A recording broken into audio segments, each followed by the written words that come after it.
Hello, Awana Clubbers. Miss Judith here. I know that you are probably tired of videos, but I wanted to do an object lesson for you guys that involves a hot frying pan. So I thought it would be better if I do it from home. Alright, so for this object lesson, we are going to be using these little beads here. These are water beads. They're called lots of different things, but that's what I call them. They're these little teeny tiny colored beads, alright? They are dry and really hard and tiny. They're pretty much useless the way that they are. They make a big mess if they get spilled, and they hurt to step on. And they don't have holes, so you can't like thread them and make a necklace or do anything with them. If you have them just like this, they're really just kind of dried up useless balls. Alright, so these are going to represent our lives before Christ, like when the Sparkies learned about Rahab back at the very beginning of club. Rahab knew that she was missing something in her life. She was dry and her life was kind of meaningless, right? She just had sin in her life and she was just kind of going through doing whatever. And then she chose to follow God. So TNT, in their lessons, learned that God is the creator. He is holy, he's just, he's love, he's eternal, right? He learned all those things. And because God is love, he sent his son, Jesus. So in our demonstration, water is going to be representing Jesus. So when you fill a container with these little tiny dried up beads and you put water in it, they get all nice and big and plump like this, right? So that's quite the difference, right? You can see little tiny shriveled up beads full of water. So like I said, this is going to represent Jesus. And one quick side note, I know that one of the sections of TNT went over about how the Bible is true. The Bible helps us to know God. It teaches us about history. It teaches us how to live. That it's powerful and active, and that it's our guide, right, and how to live our Christian lives. And the Sparkies learned all kinds of Bible stories from the Old Testament. And just as TNT learned, the stories that the Sparkies went over, they're not just stories, right? They're real historical events that actually happened. And as we learn about people like Joshua and Gideon and King David and the Old Testament prophets and everyone else, it teaches us a valuable lesson about God and about Jesus, about our lives, about how to live by grace. That was another section that TNT went over.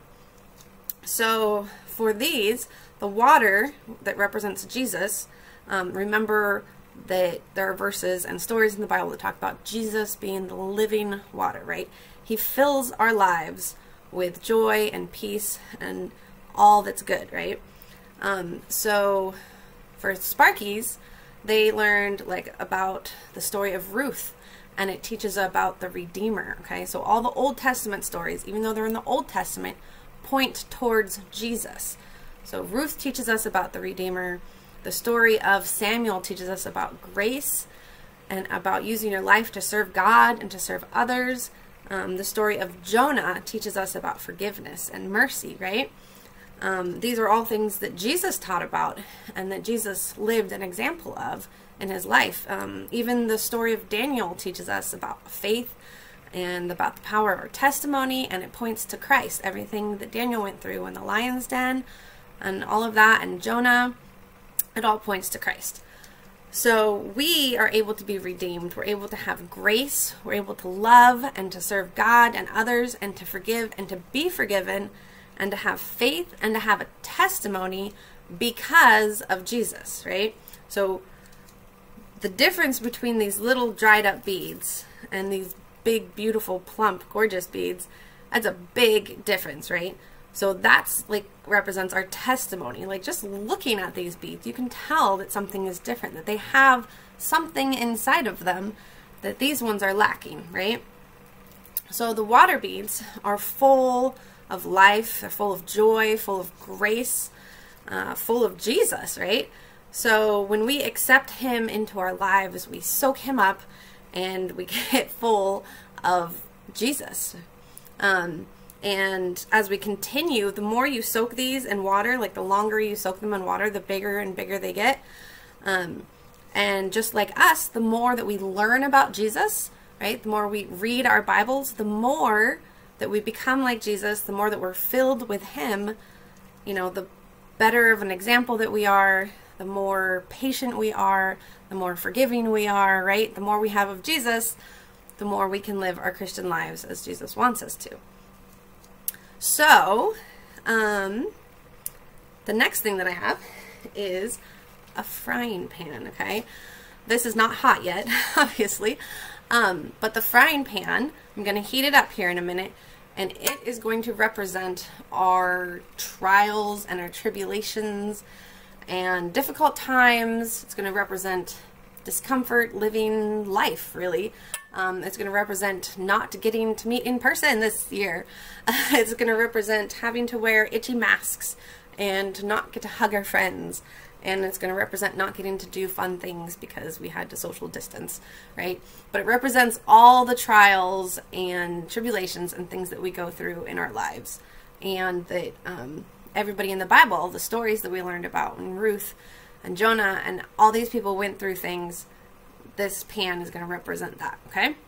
So, if I put the little dried up beads into this frying pan, what do you think is going to happen?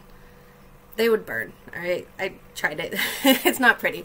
So they just kind of burn up, and it's gross. But if I put the water beads that are full of water, full of life, full of Jesus, right? If I put these in the frying pan, do you think that they're going to melt or burn? Or do you think something amazing is going to happen?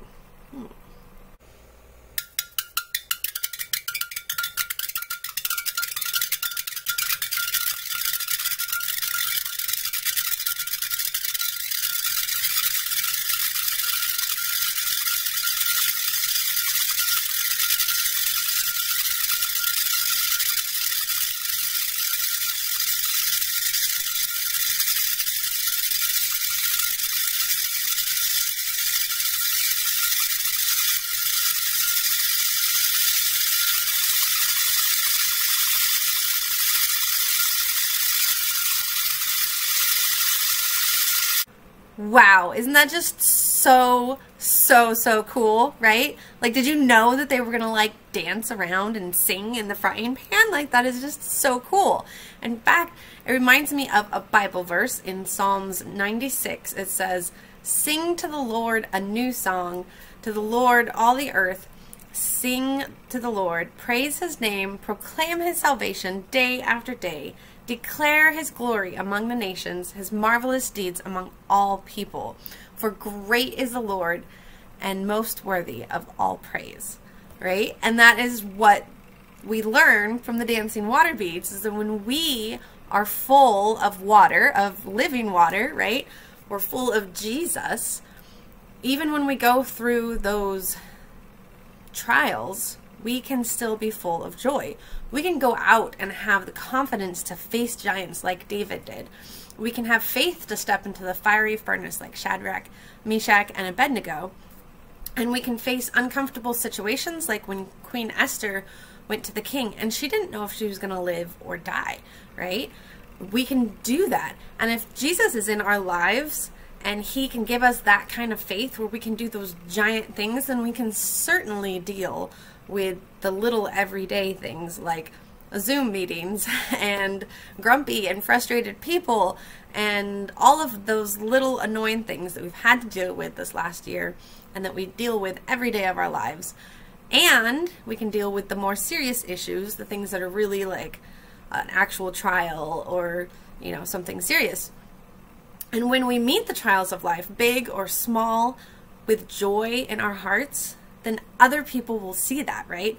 Like when I showed you the water beads in the frying pan, you probably saw that and you're like, wow, that is so cool. At least I hope you did. If you were here with me right now, you'd probably want to put some of the beads in the frying pan and do it for yourself, right? You'd want to like share that with me and, you know, just be a part of that. And that's how the gospel works. When we realize that God so loved the world that He gave His only Son that whosoever believes in him should not perish, but have everlasting life. And when we confess with our mouths that Jesus is Lord, and we believe in our hearts that God raised him from the dead, we are saved. And we should be so excited about that we just run out and share the gospel with everyone. And when we tell them all of these things that we learned in the Bible, when we tell them all the things that we learned this year in Awana Club, we talk to them about how the Bible is truth, and we tell them the Bible stories that we learned, whether you're in TNT or Sparkies or even Cubbies. You can go and you can tell them about God. Tell them that he's the creator of the universe, how he's holy and how he loves us. And you can tell them about all the true stories about Gideon and Solomon and Elijah and Elisha and everybody, right? And you share the word of God with them, and you tell them about Jesus and all the stories and the Old Testament, how they all point to Jesus in the New Testament.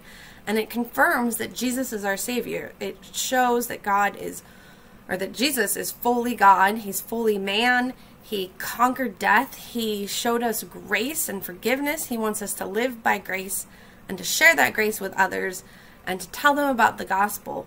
And the Old Testament and all the stories in the Bible from the beginning to the end all point to Jesus. So if you haven't asked Jesus into your heart, I pray that you would take some time tonight and really think about it, and that you would make that choice and you would decide that you want to ask Jesus into your heart and live for him and live with that joy and that peace and that hope inside of you. And all you have to do is talk to one of the leaders, any of the leaders, or one of your parents, and we would be way more than happy to talk to you about it and to pray with you and to do that. And whether you have, accepted Jesus tonight, or if you've, had him in your heart for years, I pray that you would take everything that you've learned in Awana Club this year, and that you would go and you would share that with others, right? Just tell them how amazing and how awesome the love of God is, and share the gospel. All right, I hope you guys have a wonderful, wonderful summer, and I can't wait to see you all when Club starts again in September.